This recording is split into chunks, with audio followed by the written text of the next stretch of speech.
There's Tom. Let's get Tom up here. Hey, Tom. Tom, this is not the smartest guys in the room. Welcome. You've been here before. Today we are going to talk about, well, night one, it's nice to see you, but we are going to talk about ads and messages that make us stop, that make us listen, that make us watch. Why do we love them? Why do we stop on them? Why do they draw us in? And maybe there's some things we can duplicate for our own business. So where have you been? Tom, was it your birthday the other day? Am I the worst friend? Was it your birthday?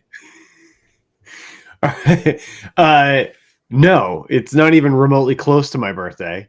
So I don't know. I don't know who you're thinking of. I like how you started this too. You were like, Tom, you've been here before. It's like, yeah, man, I'm your co-host. Of course I've been here before. That was a joke. I'm a funny guy, man. Of course. I got material, man. The delivery missed. Well, welcome back to Not the Smartest Guys in the Room. We didn't have a show last week due to some scheduling conflicts, which are all good. But every once in a while we get a week off. I think we deserve it. It was not my birthday recently, so you're off the hook, Dom. Although you just telegraphed and announced that you have no idea when my birthday is, so that's cool. But yeah, no, it was not my birthday. My birthday, for the record, is in the end of September. So you got a little while before you can miss my birthday again. Is it worse that I thought it might have been your birthday and then I didn't reach out and say happy birthday? Yeah, I don't know. Maybe that is worse. Maybe you're like, I'm not sure, but I'm just gonna say nothing. Yeah, now that you're older, eh? So, yeah, hey, that's all good. I saw, speaking of birthdays, and since Dr. Tachi's here, I saw her do a video about some people celebrating their birthday, and she was saying, I love her content. And the message was, the overall message that I got out of it was, if you want to celebrate yourself, good for you. If you don't want to celebrate yourself, good for you. Yeah, whatever you see fit is good. So before we get into advertisements that we're going to talk about, Dr. Tachi, was that an overarching message? Did I receive it right? Good morning, all. Yes, absolutely correct. That is exactly the message. I'm not one that goes overboard with celebrating my birthday, which is why I made that. And I started to see so many social media posts within the last few years of people saying, happy birthday to me. And I was like, you don't tell yourself happy birthday. You wait for people to say that to you and stop celebrating all year, because that's not what I do. But then I had to sit back and think, number one, there are lots of people who don't get celebrated in any other way. And so they're like basically celebrating themselves, and that's fine. And in the society we're in, there's no guarantee that anybody else will celebrate you. So it's okay to do that. And if that's the type of person you are, go ahead and say happy birthday to yourself. I'm not going to do that. And I also realize that this comes out of this culture of what we've been taught in terms of being humble, displaying humility. And humility is good, it has its place. But sometimes we humble ourselves right out of celebration and humble ourselves right out of money, etc., because we're trying to be quiet about it. And again, we've been taught that by various institutions in society, religion, etc. So go ahead and celebrate yourself if you wish. Dr. Tachi, I love the message, and it was eye-opening for me because and not to be, what do you call that, when you're thinking deeply early, I didn't realize that maybe some people don't have somebody to say, hey, happy birthday, or great job, or this, and so when you said that, I was like, man, that hit home. So I appreciate you bringing that up. If you want to celebrate yourself, as Dr. Tachi says, if you want to celebrate yourself, then do you. That's what I got there. All right, we got Chris, we got Austin, we got a bunch of people here today, Tom. So that's good. They didn't give up on us when you weren't around last week, so that's good stuff. Yeah, when I wasn't around last week. Okay. All right. So as we move on here, so I've been wanting to ask Tom about something for months now, and finally I got to talk about it today. So we're talking about ads that speak to you, whatever it is. Like I see these ads on the internet all the time. It's like shows somebody's muscles on their stomach, and like how you get an ab on your side, how you get an ab on this side, and it shows the muscles in red, and then the muscles like moving, and that's how you get ab. I stop every time. They got me. Okay, must be an issue that I'm dealing with, and I see them. I'm like, maybe I should crunch this way or crunch that way. So ad I like. So Tom, an ad I brought up to you, and I want to talk about is Top Dog Law. Top Dog Law to me are just an incredible commercial, but I don't want to go too deep. I want Tom's thoughts, and anybody here you can tell about Top Dog Law. But go on. What do you got, Tom? Yeah. First of all, that was a wild segue from Oh, abs. man, go on. Top Dog Law. Go on, fine. But no, I mean, look, the obviously part of social media advertising is just stopping the scroll, right? Is just getting people to pause long enough to maybe click on, right? And that's why they're putting up, why so many people use commercials or advertising imagery where you have somebody who's very attractive, who has a very low body fat percentage, showing off their abs or their physique, to try to get you to stop the scroll, to try to get you to click on it, to go, ooh, wait, I can have abs like that. And I hate to burst your bubble here, Dom, but they're all lying to you. There's a really straightforward way to end up with a physique that looks like those people that you're stopping the scroll at, and it's very straightforward. It's being incredibly regimented with your diet. That's really what it is. It's more diet than exercise. And it's not fun. Like, I've never done it, and I wouldn't do it, because I've talked to people and I've read people's experiences trying to get their body fat percentage down low enough to really be able to sort of count their abs and really point them out and have that six pack, etc. And it's an awful experience. Basically, you eat chicken breast and broccoli and rice, period. That's it. That's all you eat for like a year. So if that sounds fun to you, or something that if that trade-off is worth it, if you don't really care about food or like eating or like things that taste good, then, go for it.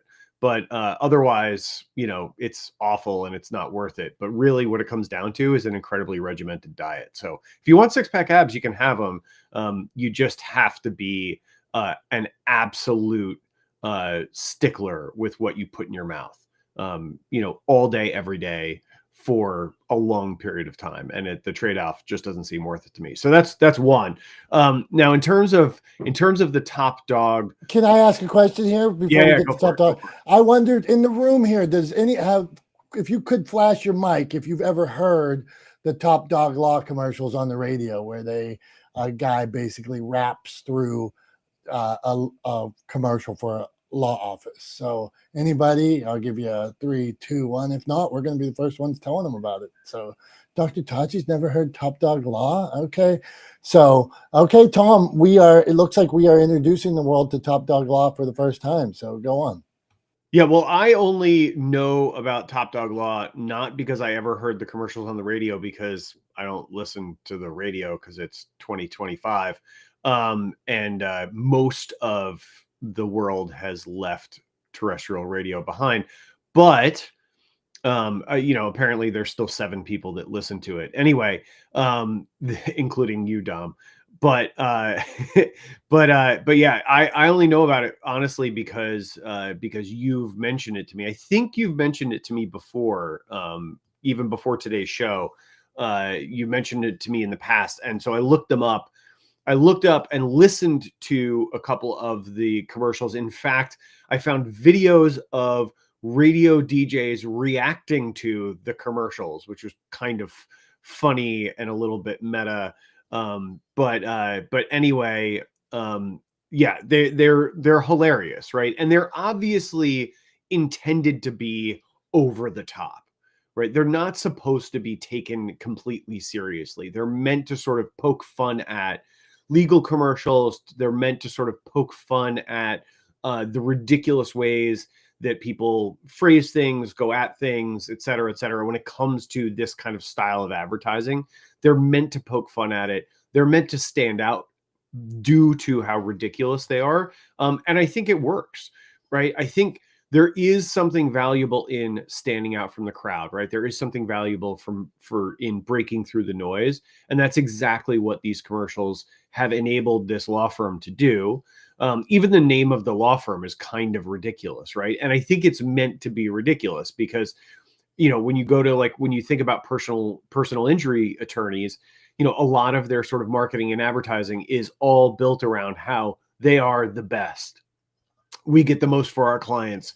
We've got the biggest settlements ever. We do this better than anybody else. We do that better than anybody else, right? That's all of those kinds of, that style of advertising is all about one-upsmanship. And so he has just kind of taken that to the next level and said, oh yeah, well, I'm the top dog. Come at me, right? I'm the best of the best. What do you got? You can't beat me. You can't win. No one's bigger than me. No one's better than me. It's sort of the Muhammad Ali approach to legal advertising, right? Hey, Tom, would you think that this is a bro marketing approach to law advertising? No, because I think he's being self-deprecating, right? Bro marketing is never self-deprecating. They are always 100% serious about how great they are. And he is absolutely being self-deprecating. He's being ridiculous on purpose, and he knows he's being ridiculous, right? So it's not like, when Grant Cardone, says with a completely dead serious face, all you have to do is start buying properties when you're in your early 20s and you'll become a millionaire, as if that's something that's just accessible to everyone, right? He's not being self-deprecating. He actually believes that that's just something that people can do, right? And doesn't acknowledge the fact that for a large portion of the population, in fact, I would argue probably the majority of the population, that's not something that's even remotely accessible for them, right? That's not an option. You can't just go out and start buying properties when you're in your early 20s and building a real estate empire. It's not like people are just choosing not to do that. They don't have access to it, right? But he's not making fun of that. He's not making fun of himself for thinking that or saying that. He's saying it with sincerity and honesty, which just demonstrates how completely out of touch with reality he is, right? And how he lives in this private jet bubble of, everybody could just go buy real estate if they want to, right? Why not? Whereas with Top Dog Law, and if you go to his Instagram too, his Instagram is ridiculous too, right? And it's all kind of in this vein of I don't take myself too seriously. Do I do something very serious? Yes. Do I help people? Yes. But obviously also I'm not high on my own supply, right? I'm not drinking my own Kool-Aid. I get that at the end of the day, I'm just a lawyer trying to make a living and trying to help out my clients, right? He gets, I think it comes through that he's being self-deprecating. He's not taking himself too seriously. Whereas, by contrast, people like Grant Cardone or Alex Hormozy or any of those sort of bro marketing gurus all take themselves incredibly seriously. They think everything they say, should be inscribed on a tablet and held up high for everyone to worship. And that's obviously not the case. Okay, I think it's a good answer, and I love it because, as you said, it is different. So here's a law firm. So the law firm has commercials where a guy raps with a very unique voice. And he raps and says, you got to come to Top Dog. Top Dog's going to be the lawyer that you got bit by a dog. Well, this dog's going to bite you, and it's Top Dog lawyer, and he's going to bite you, and you're going to make more money. You got hurt in a car accident. Well, this lawyer is going to get you cash. You're going to make it big. You're not going to struggle. You're going to be rich. And I mean, and the guy raps through it, and it's so different than everything that's on the radio. And one, they're consistent. We're talking about Top Dog Law commercials. So right now, I want to say, now I've been in New York and heard them. I've been in Philadelphia and heard them. My son goes to school in Philadelphia. I was in Pittsburgh and heard them. I drove to Chicago and heard them. So I hear Top Dog in all these different markets, man. So but I love it. It catches my eye. It's different, as Tom said. I agree. He's not taking himself too serious. So, go on, Tom. I was just gonna say, do you hear him at all your FM radio enthusiast meetups? Is that where you guys sit around and listen to your Top Dog Law commercials? Well, number one, where am I going to hear local Pittsburgh sports radio if I'm not on the radio? And why are you so down on traditional radio? I mean, people are in the cars all times. I don't have to hook my phone up to the car to hear the radio. I just go doop and hit a little dial, one touch, radio on. I mean, my phone automatically connects. What if you're in a no service area? Come on, man. Okay. Then now, I hate to break it to you, Dom, but if you're in a no phone service area, there's a good chance you're not getting radio either. No, I'm getting some AM. I just cruised. You know how cell phones work, right? You know that they're radios.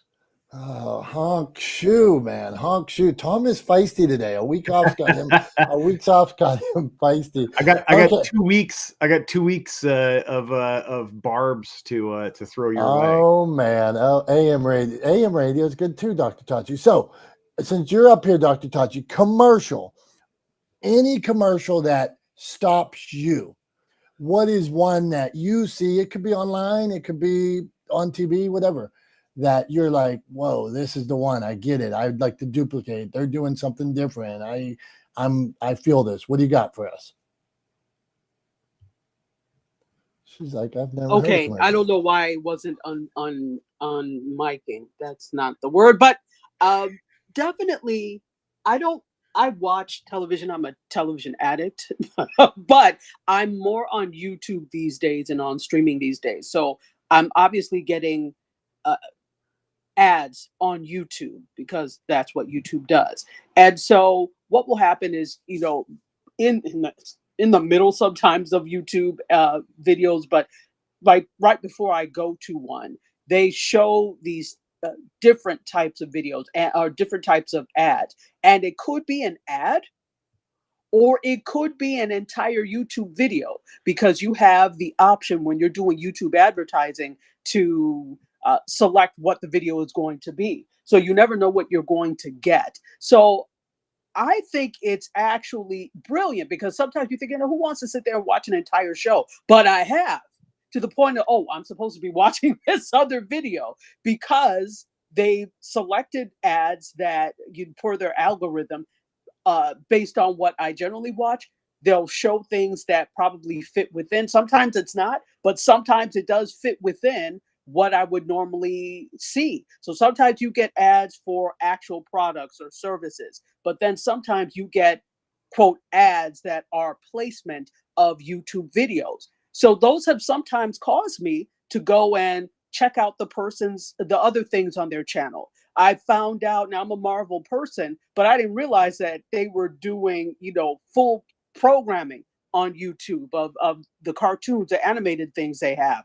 That popped up as I was watching. I said, wait a minute now, Spider-Man, I got to watch this. So I think that's brilliant, the way that they're using the algorithms which social media marketing does, to determine what you're likely to watch or to buy. But I particularly think it's effective the way YouTube is doing it, because after a while, after you get over the annoyance of the ads, because I'm not paying for YouTube, the regular YouTube, it starts to, you get used to it, and then you start to pay attention to these things. We've become so used to not necessarily having ads before, right? Until they figured out, well, you're going to watch ads, otherwise you will pay for the privilege of not having them. But before, we had gotten so used to not having ads that it became very annoying to have all these commercials and these advertisements. But once you get used to it, there are some very effective ones. I don't know if that's the answer you were looking for, but that's what I'm seeing per my YouTube viewership. That's good stuff, Dr. Tachi. Now, the question is there any way for you or us to do something like that? Or is it just YouTube does it, we can't? Yeah. So what you do is there are two different things. It's all Google. So you can actually use a video and go through the Google Ads Manager and do it that way. Or you can do something simple, just like how, on Facebook, where you can boost a video. On YouTube, you can promote a video. And when you're watching YouTube, for example, if you're watching it on your television and you go to your YouTube, home screen, right?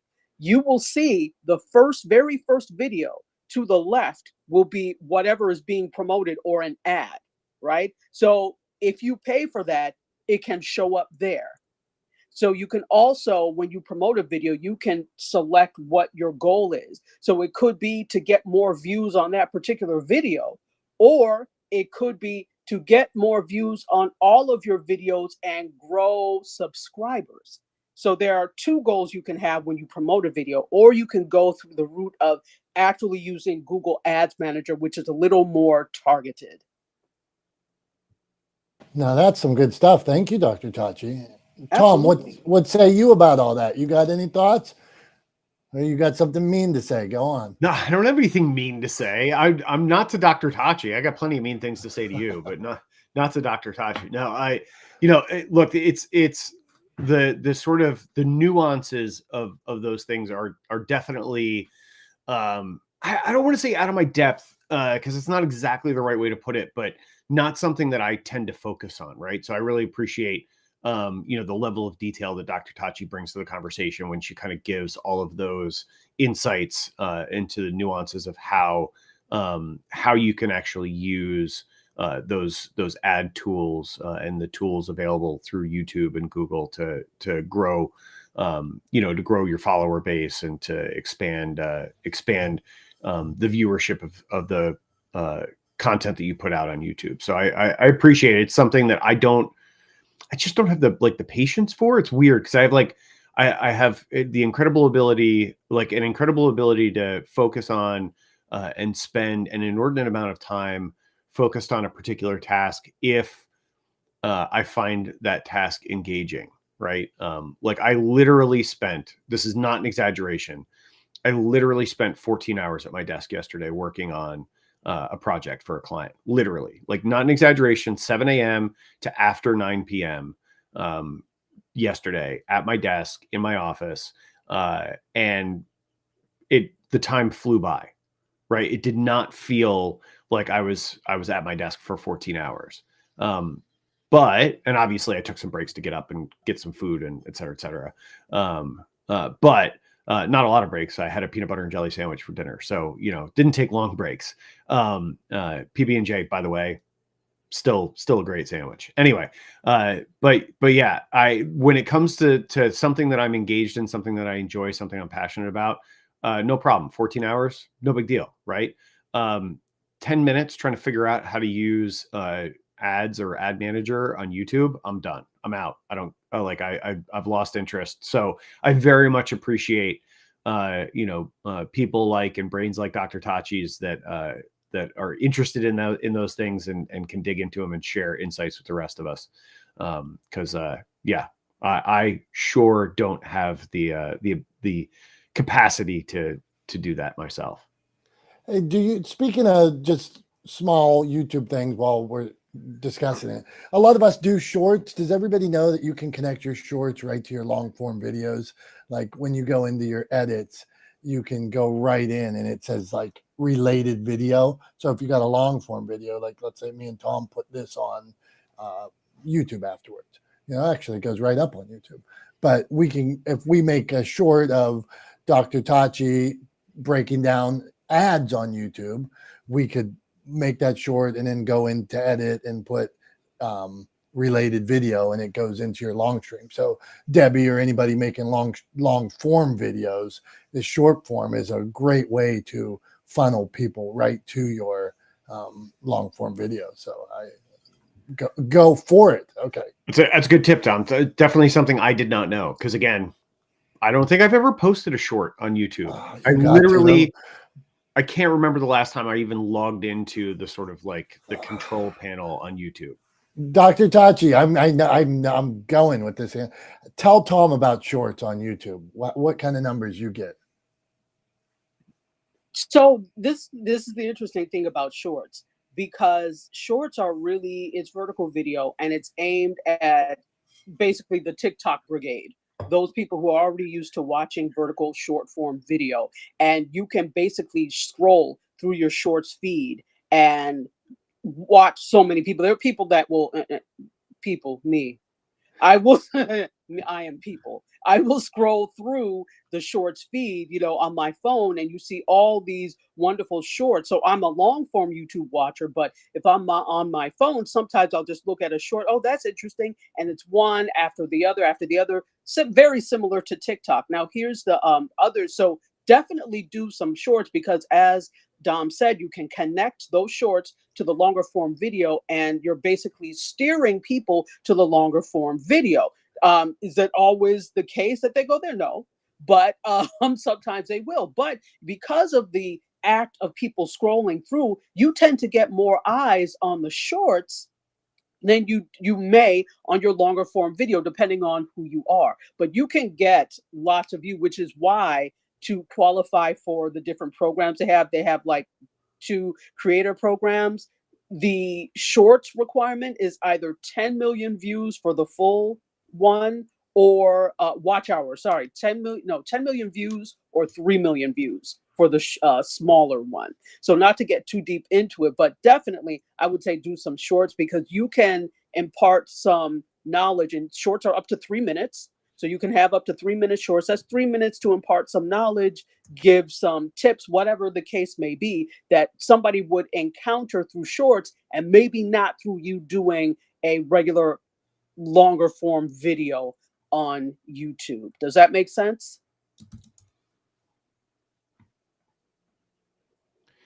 Yeah, Okay, it makes good. sense. Still not gonna probably dig into it because I just don't have the attention or the time. Honestly, I'm just gonna go ahead. I mean, when else? When am I not just too honest? But yeah, I just don't have the ability or the capacity to really dig into that.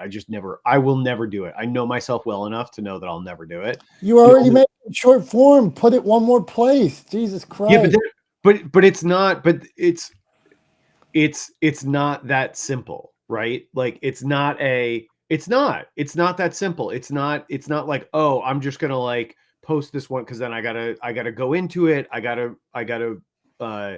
have to like rename and move this live video over to like the other stream on YouTube, and then I have to tie it's like 6 extra steps. It's not a 10-second thing. If it was kind of like hooking my phone up in the car. Okay. Go. So we got some comments here. We got a comment from Chris. He says, yeah. Chris says, go ahead. What do you want? You want to respond to him? Go ahead. Yeah, you asked me to, and then then you started diving in as if I hadn't responded. So and this is probably kind of directly targeted at me because years ago I said to Chris, don't ever film vertically. Everything is landscape, right? Like film everything with your phone, landscape, period. Right. And then he just posted the comment, never vertical, always landscape. The world has changed. Right. And so here's the thing is I would say if you are only going to here's what happens is if you shoot vertical, what you are doing is you are essentially limiting yourself to having that be a vertical video, or if you ever want to post that piece of content on a regular YouTube video or on other social media platforms or whatever, that do not prefer vertical video, right, or aren't set up for vertical video, then you end up with like the blurry boxes on either side or whatever, right? And you're kind of limiting yourself. So here's what I say is always shoot longer form content. If it's going to be more than just a quick little video, right? And you plan on putting it up anywhere else, or you're going to dig into something, always shoot it 16:9, which is landscape, right? Always shoot it 16:9. And just shoot it a little bit loose. And what I mean by that is like, make sure that you're giving a little bit of, think of think of it as like margins, right? So like on a piece of paper or in a word processor, when you're typing it out, like there are margins around the edge of the paper so the type doesn't go off the page, right? So think of that. Just give yourself a little bit of cushion, a little bit of margin around your subjects and around what you're filming.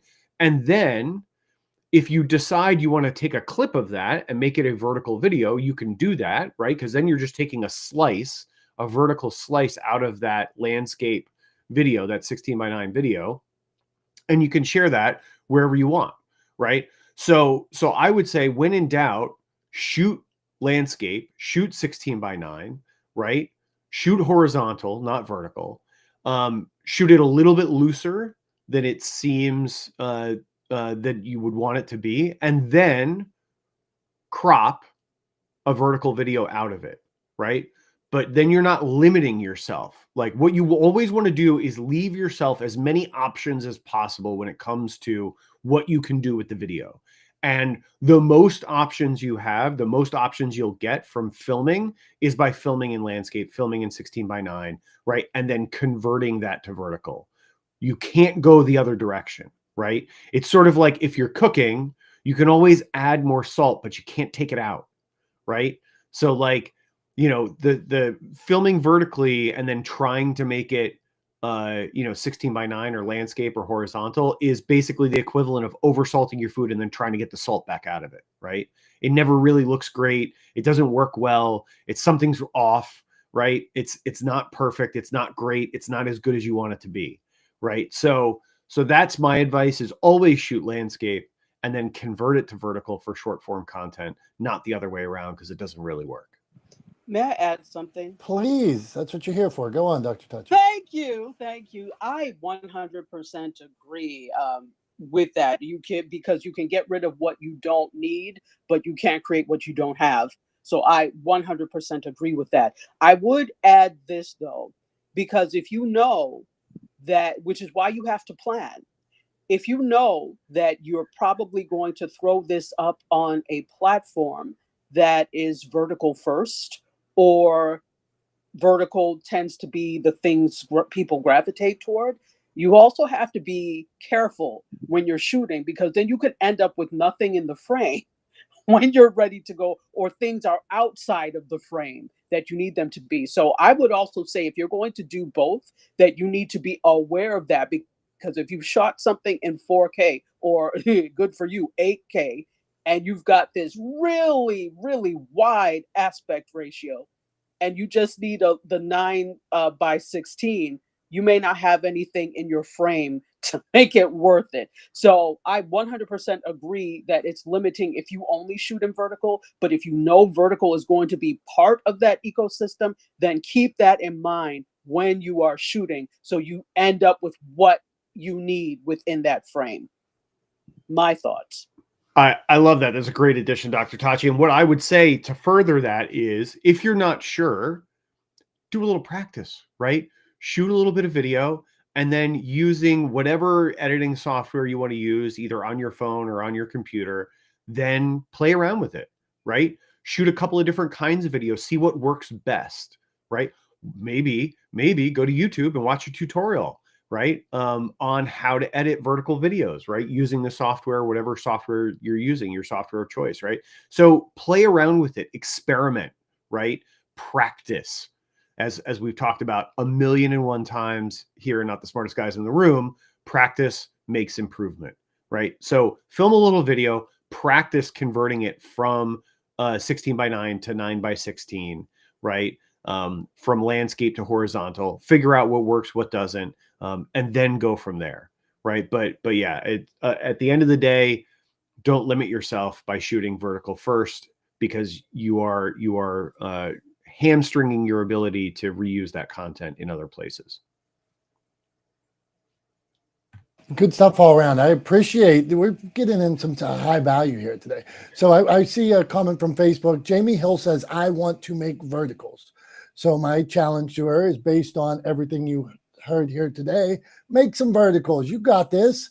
So get out and do it, and tag us and let us know how it goes next week. We want to see you doing some verticals. And I appreciate Tom's comment about practicing. Like, you do, we always talk about reps in here and doing it. I look at some of Tom's shorts sometimes, and I'm like, that short's better than mine. And now, obviously, Tom's in production, but I'm like, it's still better. I see a different focus. So there's times where I'll go, what does he do here? Okay, how do I make mine look more like that? And practice. But it is trying to mimic. Okay, here's what I see. I see where this is better than mine. Now, I might not have those skills, but if I look at right here and get this more like his. So thank you. All right, it's time. One, we appreciate everybody for being here. Thank you. You could be anywhere else, but you chose to be with the boys from Not the Smartest Guys in the Room and Dr. Tachi hanging out and all the house members listening while they're doing other things or at your desk today or sneak in a listen while your boss is somewhere else or while your kids are running around. We appreciate you while you're at the doctor's office. If you're laughing and you're enjoying the show and getting something out of it, thank you for being here. It's because of them, right, Tom? Or else we would just be sitting here arguing about AM radio and terrestrial radio all day. Just shouting into the void. Yeah. Okay, so now it is an important time of the show. It is time for Tom's Thumbs. We're going to do I'm going to be direct with Tom's Thumbs today.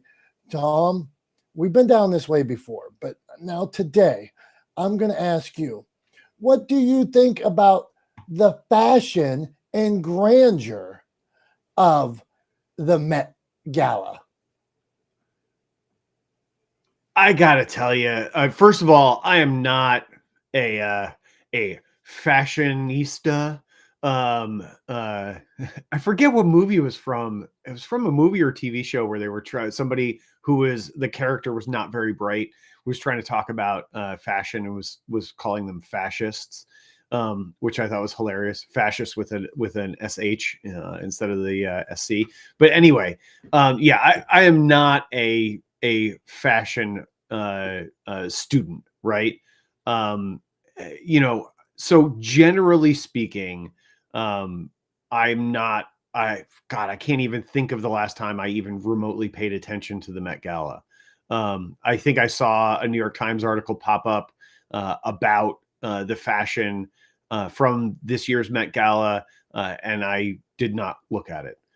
So I genuinely am not all that interested in high fashion. It's kind of, honestly, it's one of those things that's a little bit beyond me, and so I don't really have a lot of interest in it. I don't understand it.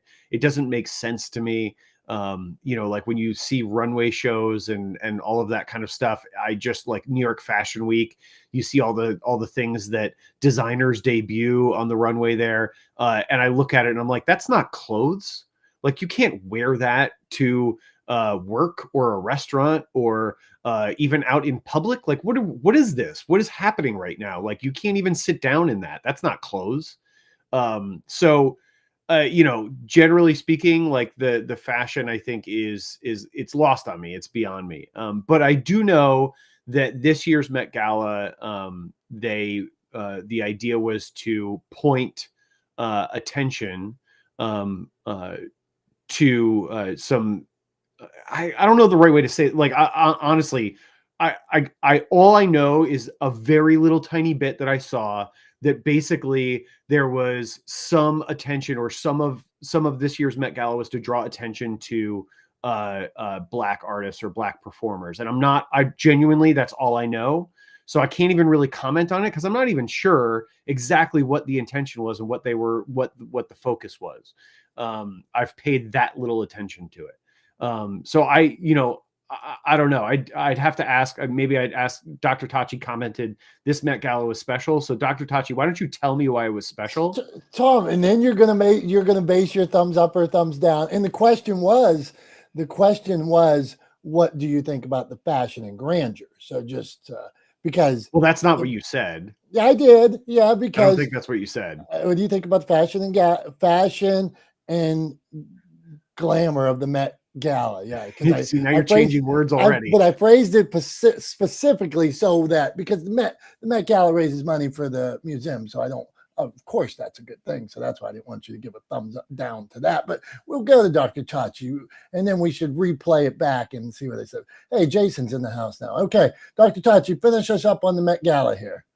Yes. So I watch the Met Gala every year. And fun fact, I initially wanted to be a fashion designer and wanted to go to FIT and all of that. So that I went a different way, but fashion is still my thing.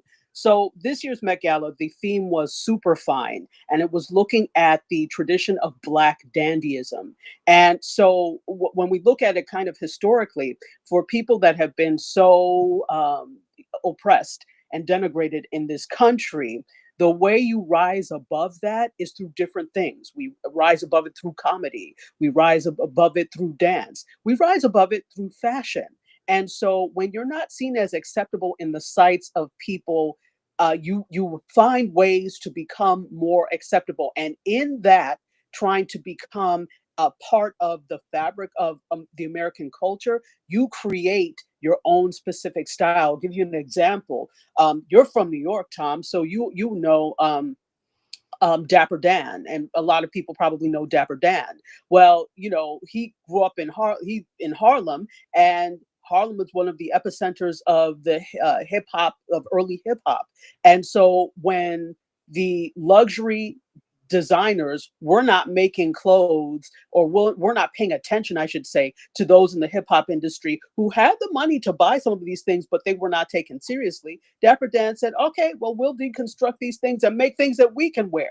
And so it became this luxury hip hop mashup. And so you get from that this whole concept of dandyism. It's beyond the types of clothes, which tended to mirror suits. It's finely tailored things. So it's about tailoring, it's about style, but it's also about rising above the circumstances you're in by presenting that style. So that's kind of my take and assessment of that. And this whole past 2 weeks, they've done a thing talks about Black dandyism at the Met. And the Vogue for this month, there are 4 different covers that feature the 4 different chairs of the Met Gala, A$AP Rocky being one, Coleman Domingo being another one. So there were 4, and they did a whole shoot in Harlem. So you can pick up the Vogue if it's still even available. Okay, there we go. Thank you. Now we got some information for you, more information for you, Tom. So it is back to Tom on thumbs up, thumbs down. Now that you're educated a bit. Yeah. Thumbs up, obviously. That's all I have to say. Nothing to add. There you go. That's a home run. We got multiple eggs. You never know what's going to get a thumbs up from Tom. Eggs get a thumbs up. Eggs get a thumbs down. Who knows on Tom's thumbs. Tom's thumbs. I was talking to one of your counterparts the other day, Tom, and I told her that Tom gave a thumbs down to low orbit space travel the other. Or was it a thumbs up? I forget. Anyway, all right, let's go on. I gave it a thumbs up. Now, do I give a thumbs up to that particular Blue Origin space flight? Absolutely not. That gets a thumbs down for sure. And I think all of the blowback is 100% warranted, right? Hey. They got dressed up and they went on a ride, and now people are trying to pretend like they're changing the world, and it's not even remotely close to true. You better watch yourself, or you're going to end up getting kicked out of that Katy Perry fan club you're in. Yeah, that's not a fan club. Okay, it says today the boys are back. Stop by and say hi. We were talking about ads you liked, why you liked them. We talked about Top Dog Law. We talked about all kinds of. There was another ad I think you were going to talk about today, Tom. But I wanted to say an ad I hate. I hate when I see this ad. The style of ad. I hate when people pretend that they are doing a podcast and that's the ad. Like, it's like, hey, how about that mortgage? I got a lower rate at, dollar finance. Wow, dude. And it's like 2 buddies or 2 girls, like at their pretending the podcast. It is so lame. I hate it. And every time I see it, and it's like, I despise it. So I know which ones you're talking about. I think there was one I saw that's for a supplement, I think, or something like that. And so it's like it's a man and a woman, and they're like pretending to do a podcast. And the guy's like, "So tell me about this. What's been going on with your health recently?" And then it cuts to the woman, and the woman's like, "Yeah, ever since I started taking like XYZ supplement, blah blah blah blah blah." And it's like, all right. Come on, you're not fooling anybody. You had me for like half a second, and then I was like, as soon as I saw that it was just a lame pitch, I ran away. They do them out on the streets too. It'll be like, oh, how many? You've got too many. Yo, bro, you've got too many services. Let me check your phone. How many are you paying for monthly? And it's like, oh, I mean, I don't know why you purposely make what I would consider it's bad visually. It looks lame across the board. It's trickery. It's very odd. I don't know who's saying, wow, I really like this. Yeah. I don't know either. Again, like that kind of advertising to me, they're just playing the numbers game, right? Like they're not trying to be creative. They're not trying to be original. They've got a big ad spend. So they're just creating something that they think will get people to click a little bit, or that they know if they put out a call to action, they put it in front of 1 million people, that 100,000 of them will click on it. And that, out of that 100,000, 10,000 will go to the website, and out of that 10,000, 1,000 might buy, right? So they're putting it in front of 1 million people to make 1,000 sales, and they're just playing the numbers game, right? The problem with that is, and we've talked about it before, is it's not sustainable long-term, because that kind of churn, you think about, you have to burn 1 million people basically to get 1,000 sales. How often, how big is your market? How many times can you burn 1 million people to get that 1,000 sales? Like how do you sustain that churn long term? And the answer is either you don't, or you scale big enough to where it doesn't matter, like Amazon, right? And they have so many products, and they've scaled so big that they can burn enough people, right? They can afford the churn. But because they've got other products to bring people back. But if you're a single retailer, or an e-commerce retailer that makes a product or has a couple of products, you really can't afford to do that kind of churn. So there's that. Should I mention real quick the commercial that I wanted to talk about, and then we'll go to Jason, get his thoughts on let's go advertising. Commercial, and then Jason, we're coming to you for a good or bad commercial, one that makes you watch or not watch. But go on, Tom. What you mentioned one, so what do you got? Yeah, so one of my favorite commercials of all time is, in terms of production value, awful, but in terms of concept, it's fantastic. So it was done, I think it was done about, I don't know, 16 years ago, by the internet famous duo Rhett and Link. They host a morning show on YouTube every day called Good Mythical Morning. They've got a kind of a YouTube empire. They're two of the most subscribed. They have their channel, Good Mythical Mornings, one of the most subscribed to YouTube channels on YouTube. They have, I forget how many, 20 something million subscribers or something insane. So they're a big deal on YouTube. They've been on YouTube for a long time. 16 years ago, they were in North Carolina, which is where they're originally from. And they were trying to create content, and they decided to go around to businesses, and they said, hey, basically they made a deal with these businesses and said, hey, we'll make a commercial for you for free. You don't have to pay us for it. All we're saying is, or all we want is, if you get a bump in sales after which, then we want to get paid. Like after the commercial's done, after it's out, if you get a bump in sales, we want to get paid out of that bump of sales, right? So they kind of made this deal. They went to this company called the Red House Furniture, an appliance company, right? Or this like store, and they made a commercial for them. It's like a 90-second long commercial. They wrote a song. It's intentionally kind of bad, right? They're sort of being self-deprecating. But one of the things they did is, they're in North Carolina, and obviously in the South, as it has long been, all over the place, but race plays a big role. And there is, despite what a lot of people think or see or think they know, there are definitely still large parts of the South that are, while they are not legally segregated, i.e. segregated by law, they are remain sort of culturally segregated. North Carolina is one of those areas that has that kind of that has carried that forward. And so they made this commercial, and the title of the YouTube video is Black and White People Furniture Red House commercial. And the song essentially says, at the Red House where Black people and white people buy furniture. And they have a bunch of people who work at the Red House, and like they introduce themselves, they say their name, their nickname, that they work at the Red House, and their ethnicity, and give like a little like thing at the end. It's really funny.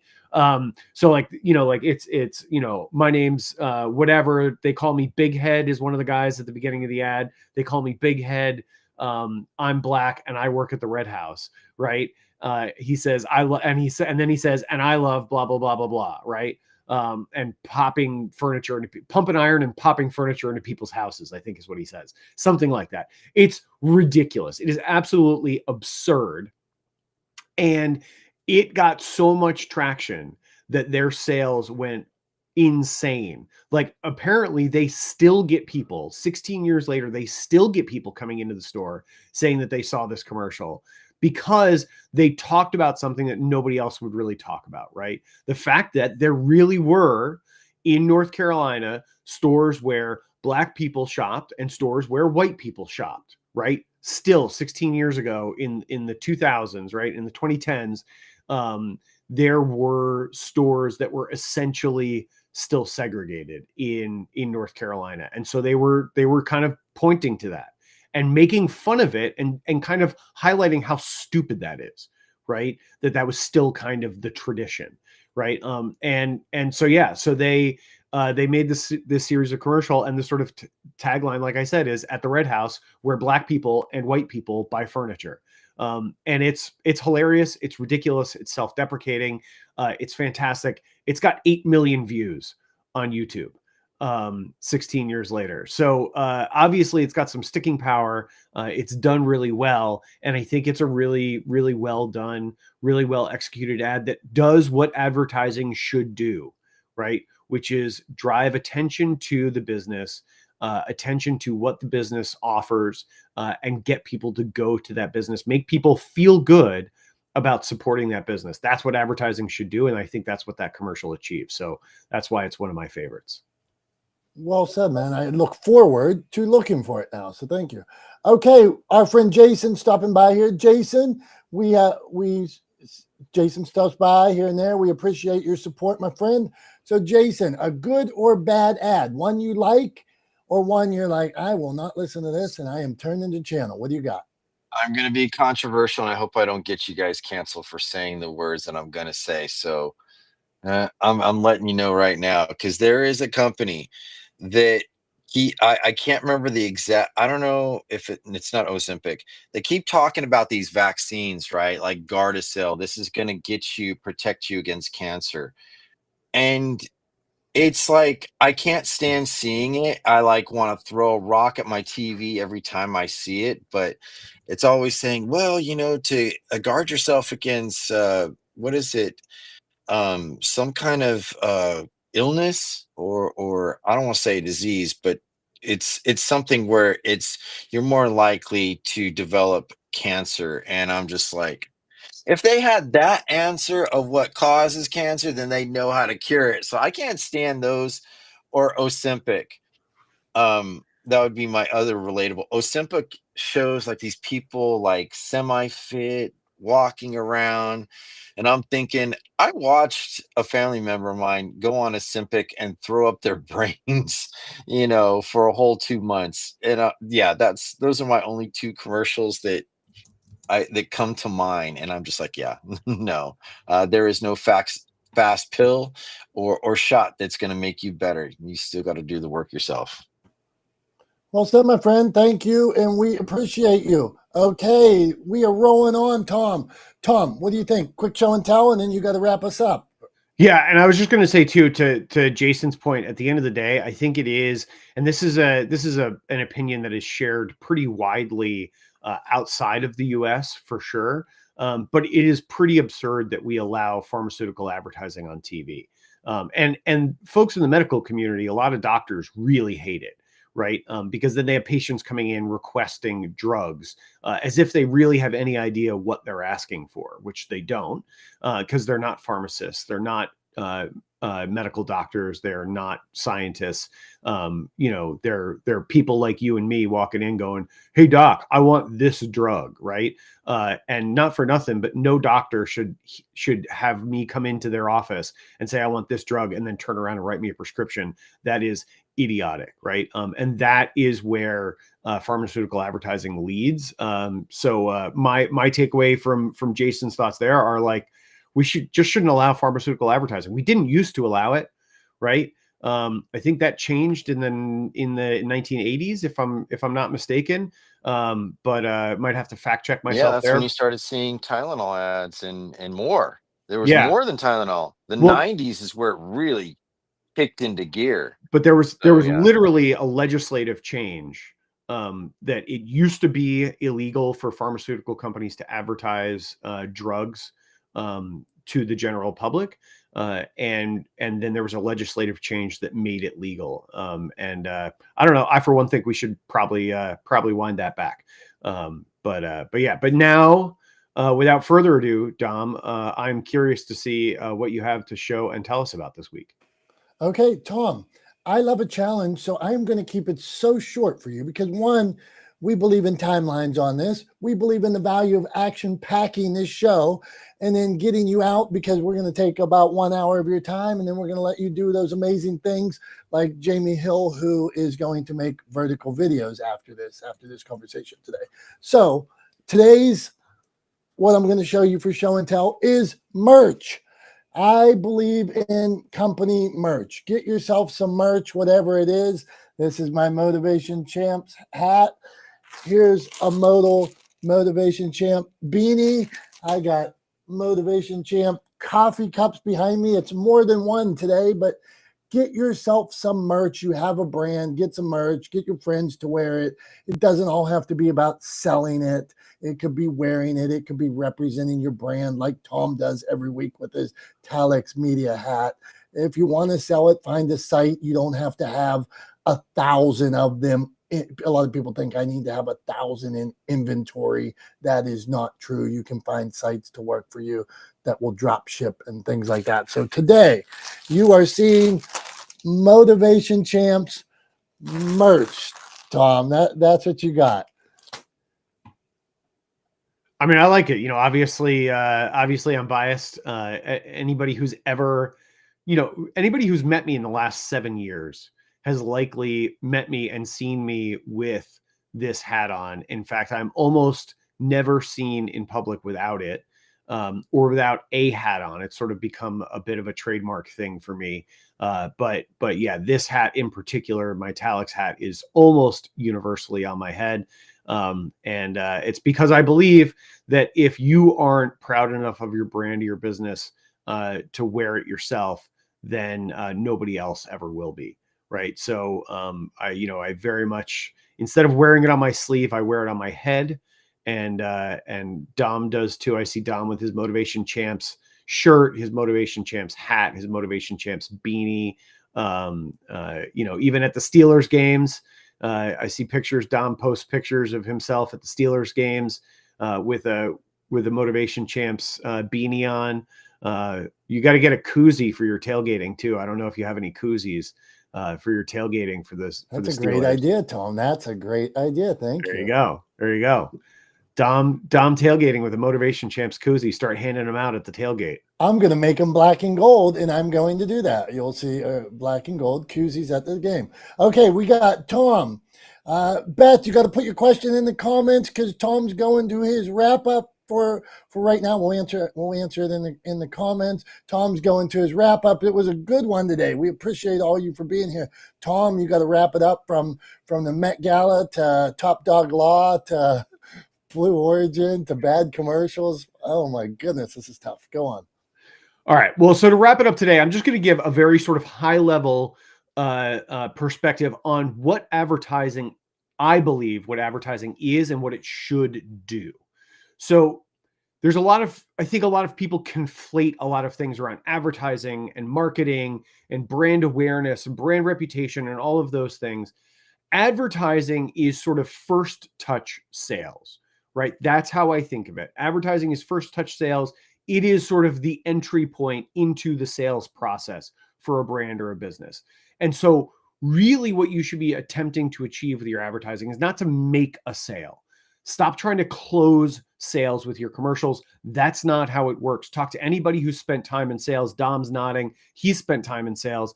Talk to anybody who's spent time in sales, and they will tell you right away that your first touch, your first exposure is not going to close the deal for you, right? It is not going to close the sale. Advertising is not meant to close the sale. It is meant to raise awareness and usher people into your sales process, right? And so to do that, I think the most effective advertising always has this in common, and that is that it is designed to make you feel good about the company, the product, or the service that they are advertising. That's it. That's all it has to do. And in order to do that, what you really should be focused on is your audience first. Who's your audience? Who are you talking to? How can you deliver for them? How do you make their lives better? And how do you make them feel good about the decision to support your brand, your business, your product, or your service, right? That is the whole game when it comes to advertising, in my opinion. And so that's what you should be focused on. So if you're creating advertising content for your brand or your business, think about your audience first and come up with ways to make them feel good about making that purchasing decision. Because at the end of the day, we all make all of our purchasing decisions based on emotion, period, end of story. I will die on that hill. So that's all I got for everybody this week. I really appreciate everybody being here. As always, for Dom, I'm Tom. We are not the smartest guys in the room. We appreciate you guys being a part of the community. We love you guys. We are so glad that you come here to hang out with us every week. And we can't wait to see you again next Wednesday at 9:30 a.m. Eastern time, right here on Not the Smartest Guys in the Room. Until then, have a great rest of your week and a great weekend. We love you guys. Bye-bye.